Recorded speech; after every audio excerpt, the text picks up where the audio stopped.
അർജുന് അന്ത്യവിശ്രമം ഒരുങ്ങുന്നത് കോഴിക്കോട് കണ്ണാടിക്കല്ലെ വീട്ടുമുറ്റത്ത്. അർജുൻ നിർമ്മിച്ച വീടിനോട് ചേർന്ന് സംസ്കരിക്കാനാണ് തീരുമാനമെന്ന് കുടുംബം അറിയിച്ചു. അർജുൻ സ്വപ്നം കണ്ട് നിർമ്മിച്ച വീടാണിത്. ലോറിയിൽ ജോലിക്ക് പോകുന്നതിനാൽ വളരെ കുറച്ചു കാലം മാത്രമാണ് അർജുൻ ഈ വീട്ടിൽ താമസിച്ചിട്ടുള്ളത്. അതിനാൽ അർജുന്റെ അന്ത്യനിദ്ര വീട്ടിനോട് ചേർന്നാകണമെന്നാണ് ബന്ധുക്കൾ ആഗ്രഹിക്കുന്നത്. അർജുന്റെ മൃതദേഹം ലഭിച്ചുവെന്ന വാർത്ത അറിഞ്ഞതോടെ നിരവധി പേരാണ് കണ്ണാടിക്കലിലെ വീട്ടിലേക്ക് എത്തുന്നത്. അതേസമയം കൂടെ നിന്ന് എല്ലാവർക്കും നന്ദി അറിയിച്ച് അർജുന്റെ കുടുംബം രംഗത്തെത്തിയിരുന്നു. അർജുൻ എന്തു സംഭവിച്ചു എന്ന ഒരൊറ്റ ഉത്തരത്തിനായാണ് കാത്തിരുന്നത്. അർജുന് വേണ്ടി പലരും പല രീതിയിലുള്ള മാർഗങ്ങളും സ്വീകരിച്ചു. എല്ലാവർക്കും അതിനുള്ള ഉത്തരം കിട്ടി.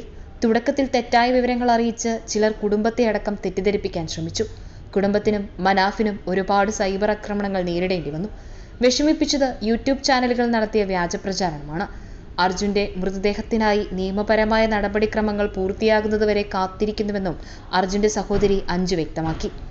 അർജുനെ കിട്ടാൻ ഒരുപാട് ബഹളമുണ്ടാക്കേണ്ടി വന്നുവെന്നും അർജുൻ കുടുംബത്തിനു വേണ്ടി മാത്രം ജീവിച്ചവനാണെന്നുമാണ് ലോറി ഉടമയും സുഹൃത്തുമായ മനാഫ് പ്രതികരിച്ചത്.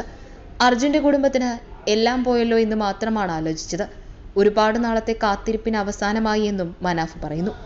അർജുനെ ഒരു കാരണവശാലും പുഴയിൽ ഉപേക്ഷിച്ചു പോകില്ലെന്ന് തീരുമാനിച്ചു. തനിക്ക് ലോറി ആയിരുന്നില്ല വേണ്ടത്, അർജുനെയായിരുന്നു തിരികെ വേണ്ടത്.